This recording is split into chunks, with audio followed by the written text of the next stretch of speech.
আসসালামু আলাইকুম, সবাইকে বারাকান্দ মনের শুভেচ্ছা জানাচ্ছি। আপনারা দেখতে পাচ্ছেন আমরা গত 8-9 দিন ধরে যে বাঙাটা নিয়ে অক্লান্ত পরিশ্রম করে যাচ্ছিলাম, অবশেষে আমরা প্রকৃতির কাছে হেরে গেলাম এবং পাহাড়ি ডল এবং ভারী বৃষ্টি দুটাই একসাথে এমনভাবে আমাদেরকে চেপে ধরেছে। আসলে এখানে করার কিছু ছিল না।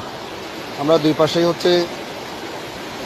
আপনার এভাবেই বললি গিয়ে মোটামুটি ড্রাম সেট দিয়ে একটা অবস্থা নিয়ে আসছিলাম এবং সবশেষ আমরা যদি আর 2টা ঘন্টা সময় পেতাম বা 2টা ঘন্টা যদি আমরা মাঠে দিতে পারতাম, মোটামুটি ভাঙাটা রক্ষা পেত।